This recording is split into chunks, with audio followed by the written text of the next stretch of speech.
Hello guys, so this is Anuradha and today we are going to study class 12 maths chapter 13 probability, and we'll cover this chapter into 3 to 4 videos because मैं नहीं चाहती कि videos बहुत बड़ी बड़ी हो जाएं, बहुत लेंथ उनका ड्यूरेशन इतना ज्यादा हो जाए कि आप लोग उसको देखो ना. ठीक है, सो सबसे पहले today we are going to study first of all introduction about the probability. What do you mean by the probability? What are the terms we have in probability?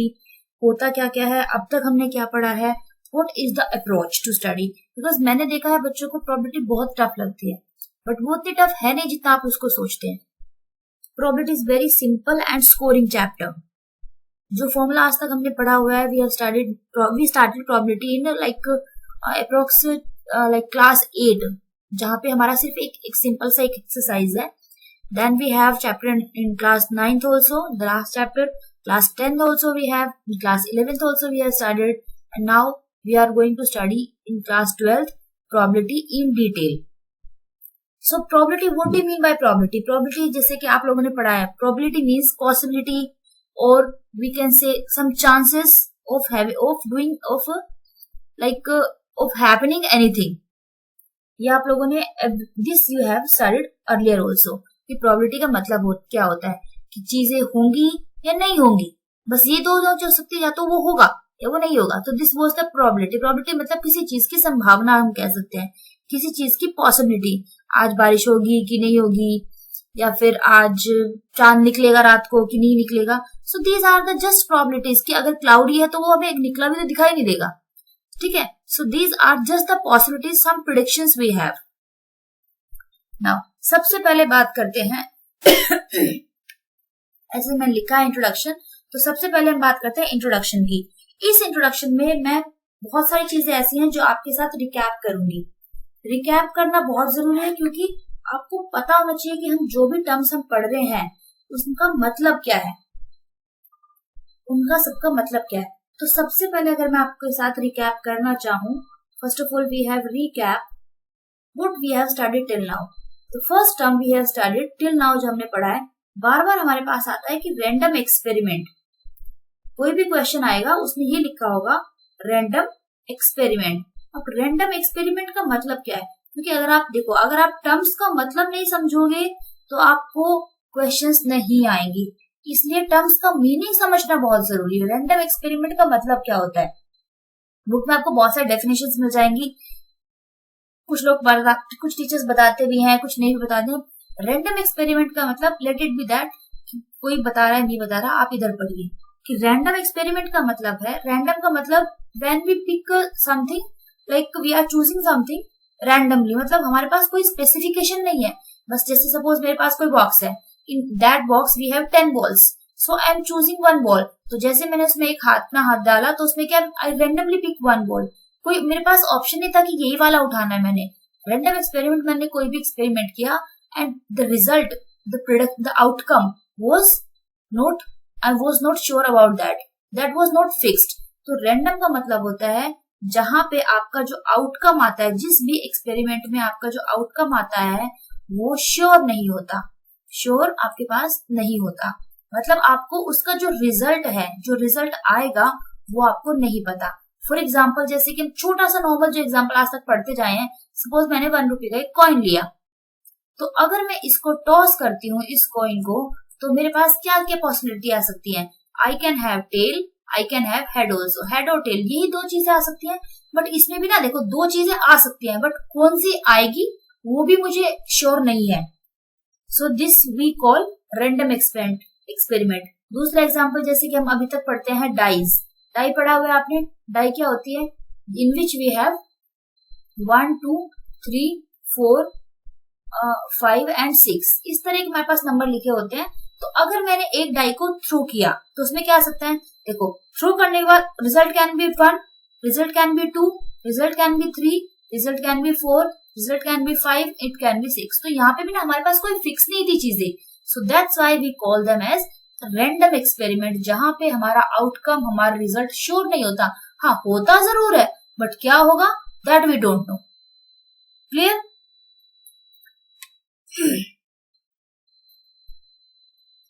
Now we move on to the next thing.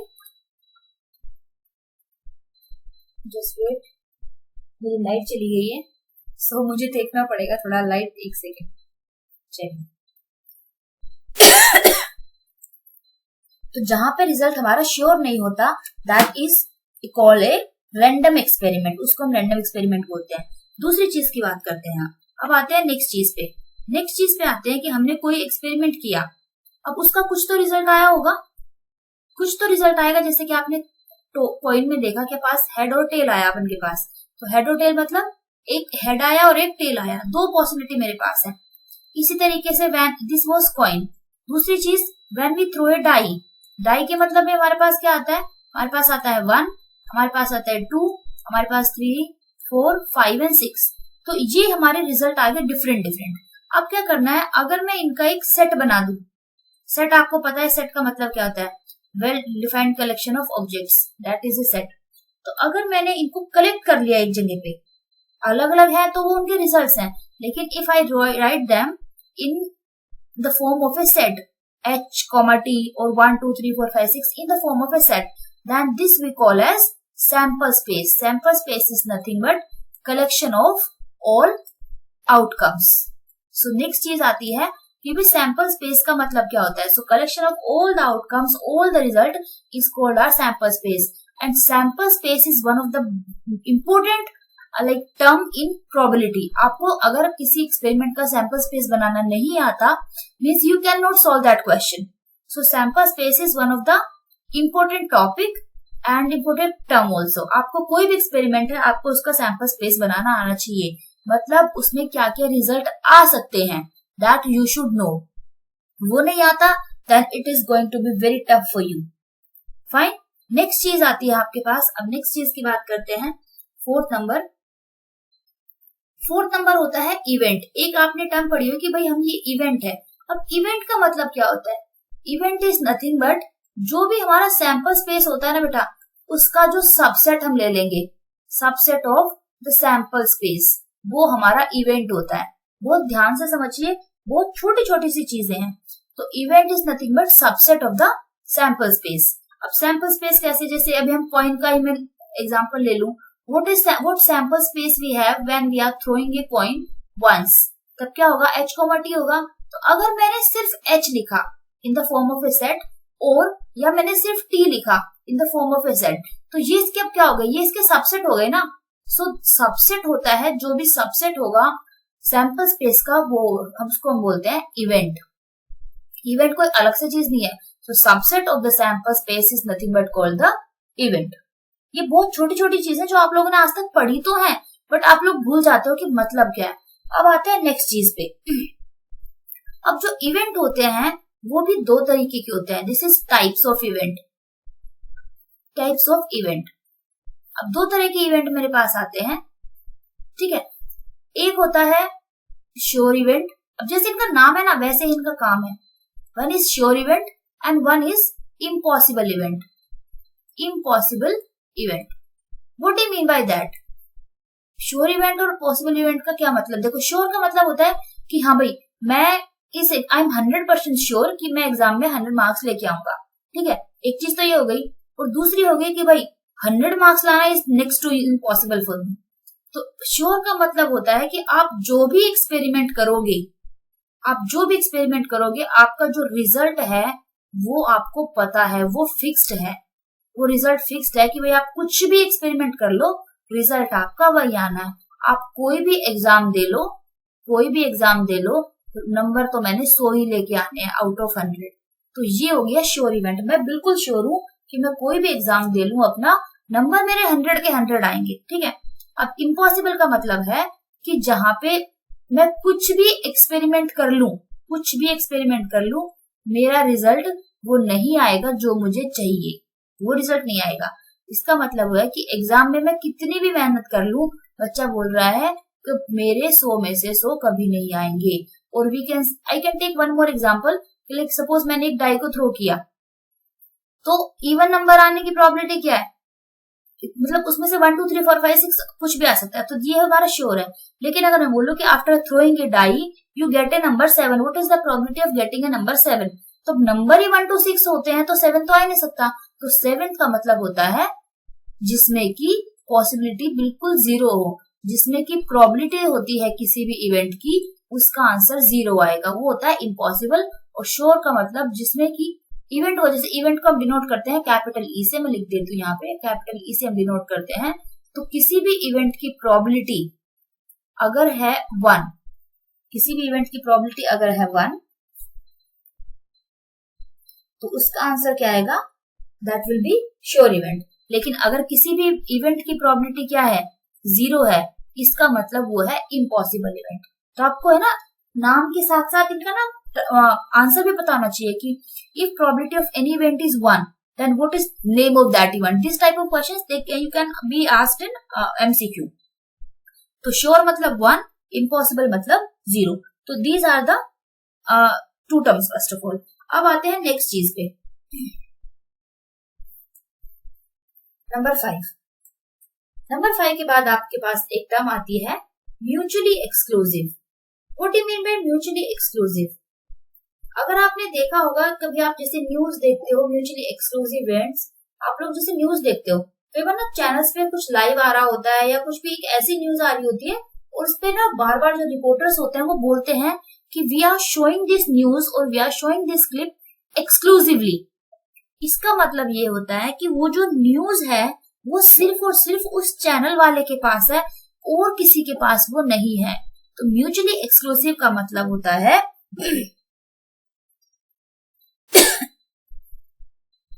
कि कोई भी event अगर आपके पास एक या दो से ज्यादा इवेंट अगर आपके पास है, तो उनको म्यूचुअली एक्सक्लूसिव बोलेंगे कि एक का अकरेंस दूसरे के अकरेंस को इफेक्ट नहीं करता, ठीक है। या फिर मतलब दोनों के बीच में एक इवेंट ये हो गया, एक इवेंट ये हो गया, इन दोनों के बीच में कोई भी कनेक्शन नहीं है, कोई भी कनेक्शन नहीं है इनके बीच में, इसीलिए हम इनको बोलते हैं mutually exclusive.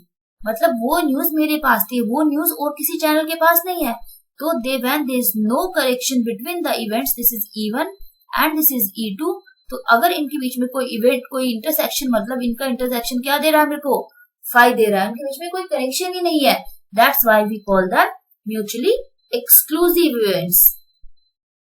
Clear? I think so it will be clear to you now कि मतलब क्या होता है।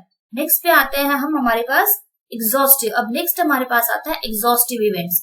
देखो ये आप लोग ना पहले भी पढ़ चुके हो, बट रिकैप इसलिए जरूरी है क्योंकि इसके बिना ना काम चलेगा नहीं, इसीलिए मैंने पार्ट 1 इंट्रोडक्शन रखा है। Introduction is must. देखो कोई भी चीज को पढ़ने के लिए introduction and recapitulation is must for all. Previous knowledge होना उतनी ही जरूरी है जितना कि आगे पढ़ना। अब म्यूचुअली एग्जॉस्टिव पढ़ लिया, एक्सक्लूसिव पढ़ लिया, अब बात करते हैं एग्जॉस्टिव। एग्जॉस्टिव कहता है कि कोई भी इवेंट मेरे पास है, 1, 2 है या 2 से ज्यादा है, कितने भी हैं, अगर मैं सबका यूनियन ले लूं, सबका यूनियन, तो मेरे पास क्या बनना चाहिए, suppose this is event E1, suppose this is event E2 and this is suppose event E3। तो इनका मैं यूनियन लेने के बाद मेरे पास अपना पूरा का पूरा सैंपल स्पेस बनना चाहिए, कुछ भी छूटना नहीं चाहिए। अब ये 2 भी, एक जैसे मैंने यहाँ पे 3 लिया है, लेकिन अगर आप 2 लेते हो, 2 का यूनियन भी मुझे क्या दे सकता है, मेरा सैंपल स्पेस दे सकता है। 1 हो 2 हो, 1 नहीं हो सकता, लाइक 2 हो, 2 से ज्यादा, 3, 4, 5 कितने भी इवेंट्स हो सकते हैं। अगर सबको मिला के मेरा सैंपल स्पेस बन जाता है, तो उस तरह के इवेंट्स को मैं बोलती हूँ exhaustive events. I think it is clear to you. Say what do you mean by exhaustive, what do you mean by this mutually exclusive. I hope it is clear. Just recap देख लेते हैं एक बारी। क्या पढ़ा हमने कि random experiment क्या होता है, आउटकम कुछ आएगा नहीं आएगा, आई डोंट नो, तो that is a random experiment. हम श्योर नहीं है पर आएगा जरूर, ठीक है। हमने कोई भी एक्सपेरिमेंट परफॉर्म किया, आप जैसे केमिस्ट्री लैब, फिजिक्स लैब में करते हो, आपका रिजल्ट सही आना गलत आना अलग चीज है, लेकिन करने के बाद आंसर तो आपका आता है ना, वो गलत है या सही है वो एक अलग चीज हो गई। तो उसी चीज को हम रैंडम एक्सपेरिमेंट बोलते हैं, ठीक है। सो when your result is not sure but result definitely will come, so that is random। दूसरी बात सैंपल स्पेस, मतलब जो भी रिजल्ट आते हैं उन सबका collection in the form of a set, we call that a sample space। Then we have event is nothing but subset of the sample space।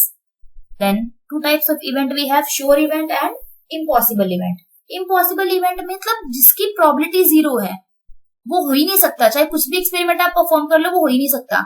मतलब मैंने एक्सपेरिमेंट किया कि भाई मुझे ना सेब काटना है, ये मैं एक्सपेरिमेंट कर रही हूँ, मुझे सेब काटना है, और मैं सोचूं कि भाई सेब काटने की, जैसे मैं सेब काटू ना और सेब से खून बहने लगे, जैसे कि हॉरर मूवीज में होता है, so that is not possible. After cutting सेब की भाई ऐसा कैसा होता है, ब्लड थोड़ी बहेगा, so that is a impossible event, ठीक है। लेकिन अगर मैं बोलूं कि भाई व्हाट, श्योर इवेंट में मैं क्या बोल सकती हूँ, श्योर इवेंट में मैं बोल सकती हूँ कि माही और दीपायन मुझे क्लास में डिस्टर्ब करेंगे आज, वो तो बिल्कुल श्योर है, तो वो दोनों करते ही करते हैं। So this is sure event when probability of event is 1, ठीक है। तो ये क्योंकि उनका काम है मुझे डिस्टर्ब करना, वो मुझे करते ही करते हैं, मैं कितना भी बोल लूं उनको, वो मानेंगे तो है नहीं। So this is sure event, ठीक है। ये हमारा एक एग्जाम्पल है भाई, जो लोग माही और दीपायन को नहीं जानते हैं, ठीक है। नेक्स्ट हमारे पास आता है म्यूचुअली एक्सक्लूसिव। म्यूचुअली एक्सक्लूसिव का मतलब है there is no connection between the events, उनका जो इंटरसेक्शन है वो फाई है। जो म्यूचुअली एक्सक्लूसिव है, एक के पास एक है, दूसरे के पास दूसरा है, दोनों के बीच में नहीं है कि एक के पास भी पहले वाली चीज एक के पास भी है और वही चीज दूसरे के पास भी है, वो नहीं होगा। So mutually exclusive when intersection is phi. Then next we have exhaustive. दो या दो से ज्यादा हमारे पास अगर इवेंट है और सारों का यूनियन अगर मैं ले लूं, और यूनियन लेने के बाद अगर मेरा सैंपल स्पेस वापस बन जाए, तब मैं इसको क्या बोलती हूँ, तब मैं बोलती हूँ कि events are exhaustive events. Events are exhaustive events. अब आते हैं नेक्स्ट चीज पे जो आप लोगों ने आज तक पढ़ी हुई है। क्या पढ़ी है? Suppose let E be the event. क्या पढ़ा है हमने? Let E be the event and we need to find out probability of that event. तो आपने आज तक क्या पढ़ा हुआ है? Formula, talking about the formula you have studied till now. What formula you have studied of probability? देखो मैंने आज तक जितने भी क्वेश्चंस किए हैं ना, मैं प्रोबेबिलिटी के क्वेश्चंस ना इसी एक फॉर्मूले से करती हूँ। मैं बाकी के जैसे हमारे पास बेस थ्योरम हो गई, कंडीशनल में चलो यूज कर लेते हैं, बेस थ्योरम होगी, बाकी ना आई डोंट, मतलब मुझे जरूरत नहीं पड़ती, आपको चाहिए, आपको समझना पड़ेगा। बट ये एक फॉर्मूला ऐसा है ना जो आपके सारे क्वेश्चंस की बीमारी, जो बीमारी है ना, क्वेश्चन सारे बीमारी है, वो सबकी दवाई है ये फॉर्मूला। क्या होता है आपके पास? Favourable outcome, favourable outcome and divide by total outcome. कैसे होता है ये टोटल आउटकम? फॉर्मूला कैसे? सपोज आपने एग्जाम दिया, कैसे होता है? सपोज आपने एग्जाम दिया और आपके कितने नंबर आए? आपके नंबर आए 80 आउट ऑफ 100। तो ये जो टोटल ये होता है आपका, ये आपका टोटल होता है, और ये होता है आपका मार्क्स ऑब्टेन्ड। जितने आपके मार्क्स आते हैं वही ऐसे देखते हैं ना, तो मार्क्स ऑब्टेन्ड मतलब वही आपका फेवरेबल है, ऊपर वाला आपका फेवरेबल और नीचे जितना के आपके पास होता है total. This is called probability of the event. चलो ये तो होगी probability of the event. Suppose एक कोई इवेंट है जो नहीं हो रहा, इवेंट नॉट हैपनिंग, नोट आपके पास लिख देते हैं event not happening, not happening. तो उसको हम क्या बोलते हैं? लिखने का तरीका उसको हम नोट करते हैं ई डैश से करते हैं या फिर ई बार से करते हैं। सो दिस इंप्लाइज, देखो प्रोबेबिलिटी किसी चीज की होनी मतलब प्रोबेबिलिटी ऑफ ई, और किसी चीज की ना होनी उसको बोलते हैं टोटल मिला के probability of E plus E dash is equal to 1। This is one of the next formula कि probability E plus E dash is equal to 1। अब वो कहीं आपको ई डैश भी दिखेगा, कहीं ई बार दिखेगा, so don't be confuse with that. E dash E bar का मतलब होता है not E, that is equal to 1। Because ये चीज आप लोगों ने पहले पढ़ी हुई है कि किसी भी क्या होता है कि श्योर टोटल प्रोबेबिलिटी 1 होती है। Probability lies always between where to where, probability of event always lies from where to where, 0 to 1। this you have already studied, तो मैं ये बार बार इसको रिपीट नहीं करने वाली, this we have already studied। अब बात कर लेते हैं कुछ टर्म्स की। इसमें कहा कुछ टर्म्स हमारे पास यूज होंगी, उनका मतलब आपको पता होना चाहिए। वो टर्म्स का मतलब अगर आपको पता है then we can solve them easily। जैसे कि मैंने अभी पहली बात तो यही बताई आपको, फर्स्ट ऑफ ऑल नोट ए, कोई भी इवेंट मेरे पास है नोट ए। नोट ए का मतलब होता है ए डैश और ए बार हमें निकालना है, और इसका मतलब होता है 1 माइनस ए, मतलब प्रोबेबिलिटी ऑफ 1 माइनस, ठीक है। उसके बाद हमारे पास आता है सपोज ए और बी। सपोज आपके पास ए और बी लिखा है, तो ए और बी को आप कैसे बताएंगे? और का मतलब होता है यूनियन बी। अब देखो ये भी मैं याद करने का तरीका बता दूं, जैसे और छोटा लिखा जाता है ना, इसी तरीके से यूनियन भी छोटा लिखा जाता है। और एंड में 3 वर्ड हो गए तो बड़ा हो गया थोड़ा। इसी तरीके से एंड का मतलब होता है इंटरसेक्शन। इंटरसेक्शन तो जो छोटा लिखा जाता है और मतलब यूनियन, एंड मतलब इंटरसेक्शन। इसी तरीके से इसका मतलब और का मतलब होता है प्लस। अब देखो प्लस में छोटा लिखा जाता है, एंड का मतलब होता है मल्टीप्लीकेशन। तो जो छोटी छोटी चीजें वो एक साथ आएंगी और जो बड़ी बड़ी चीजें वो सारी एक साथ आएंगी। सो प्लस, यूनियन, और all are same. Multiplication and intersection all are same. So अगर ए और बी लिखा है कहीं, इसका मतलब है ए यूनियन बी, आपके पास वो पूछ रहा है। अब बात करते हैं थर्ड नंबर की, ए एंड बी। अभी मैंने आपको बता भी दिया, ए एंड बी का मतलब होता है ए इंटरसेक्शन बी। चौथी चीज पर फोर्थ आएगी, A but not B. A but not B का मतलब ए तो आ रहा है बट बी नहीं आएगा, तो मतलब B bar. Similarly it can be B but not A. इसका मतलब इस बार बी तो है लेकिन इस बार ए नहीं है। ठीक है, so this is A but not be. अब आती है नेक्स्ट चीज, हमारे पास जैसे कि भाई ना तो ए है, नीदर ए नोर बी। अब ना ए ना बी, इसका मतलब है ए बार भी नहीं है और बी बार भी नहीं है। दोनों आएंगे, इंटरसेक्शन आएगा, यूनियन नहीं आएगा। ठीक है, समझ में आया बात। नेक्स्ट आता है हमारे पास exactly 1 out of 2। Exactly 1 out of 2 events. 2 मतलब कोई भी ए एंड बी, तो इसका क्या मतलब होता है? इसका मतलब होता है, देखो क्या, या तो ए होगा या बी होगा। सॉरी, ए और इस तरीके से या तो ए काम को करेगा या बी काम को करेगा।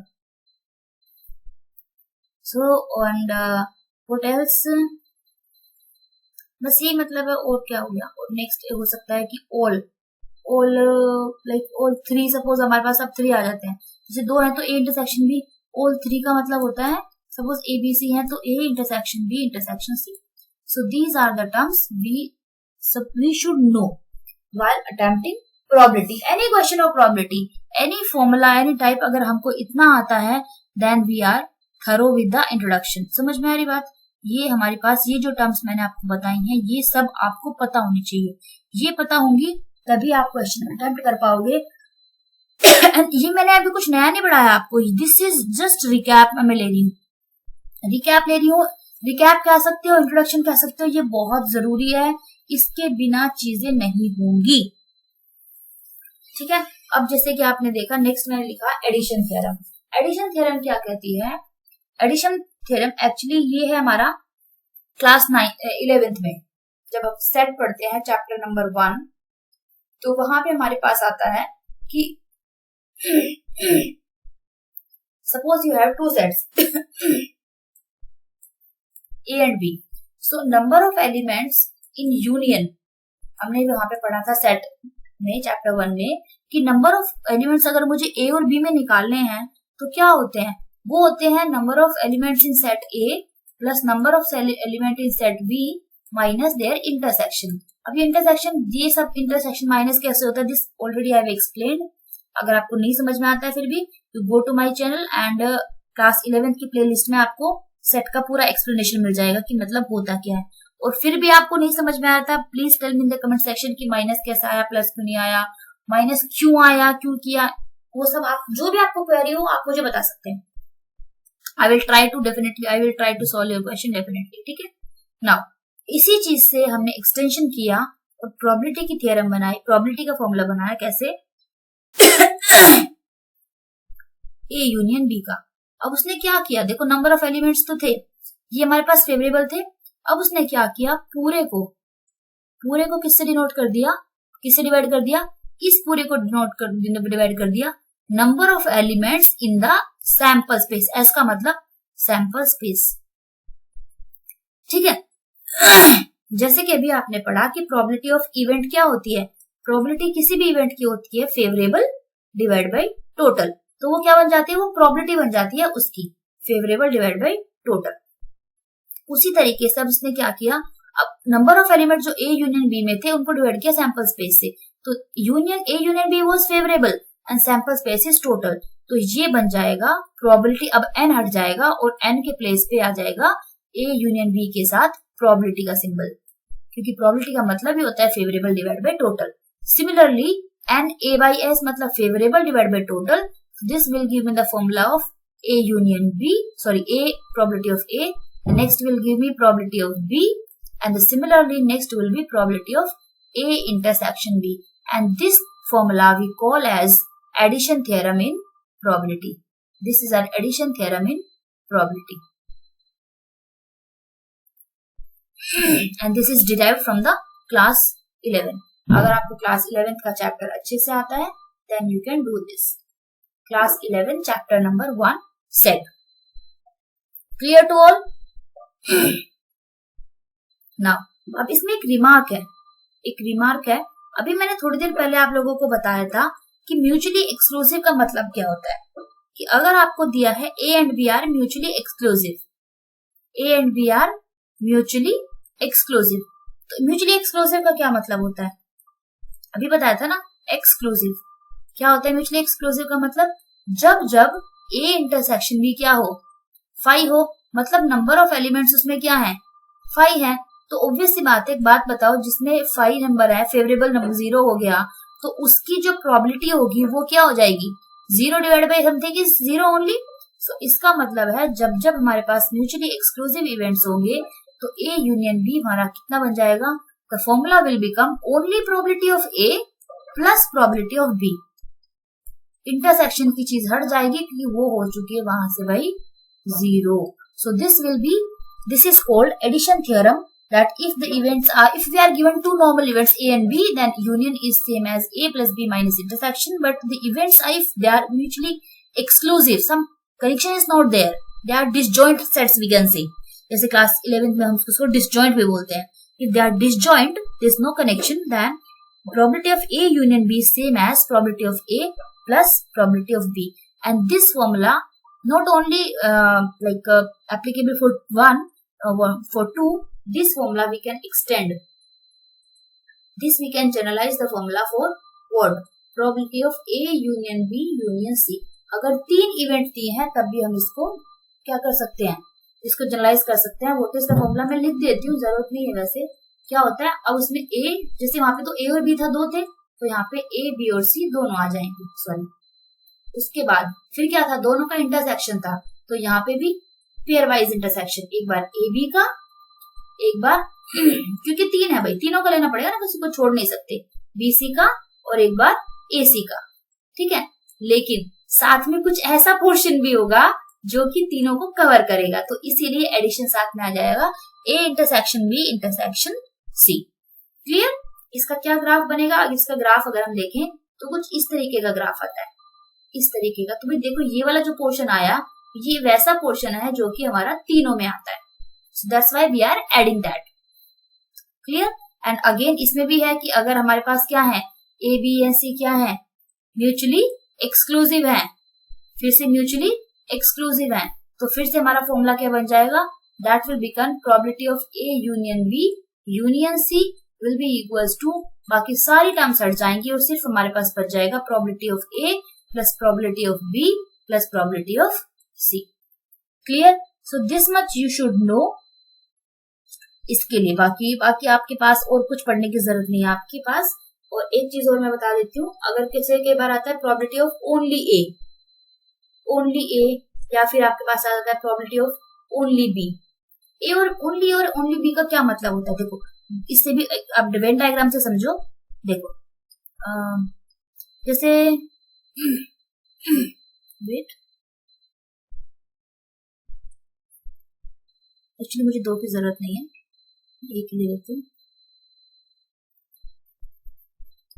चलिए,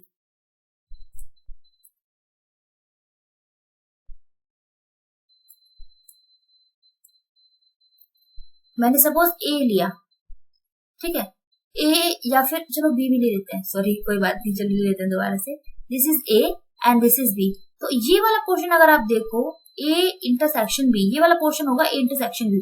अब उसने मेरे से पूछा ओनली ए। ओनली देखो, अगर आप इस पूरे को देखते हो, इस पूरे सर्कल को देखते हो, तो ये पूरा सर्कल तो ए का है, लेकिन वो मुझे सिर्फ ओनली ए बोल रहा है। ओनली ए का मतलब है जिसमें कि बी का कोई भी रोल ना हो। तो ओनली ए कौन सा बच रहा है? ओनली सिर्फ ये वाला पोर्शन है जो मैं शेयर कर रही हूँ अभी, ये बाहर वाला पोर्शन, सिर्फ इतना वाला, ये हमारे पास ओनली ए है। तो ए का मतलब ओनली ए का, देखो ए का मतलब तो पूरा, लेकिन ओनली ए का मतलब होता है ए, पूरा ए, और उसमें से क्या आप माइनस करोगे? उसका इंटरसेक्शन विद बी के साथ माइनस करोगे। ये मतलब होता है ओनली ए का मतलब। इस ओनली ए बोल सकते हैं, या फिर ए बट नॉट बी, ये भी बोल सकते हैं। इसी तरीके से अगर मैं सिर्फ बी की बात करूं तो इस बार बी का क्या हो जाएगा?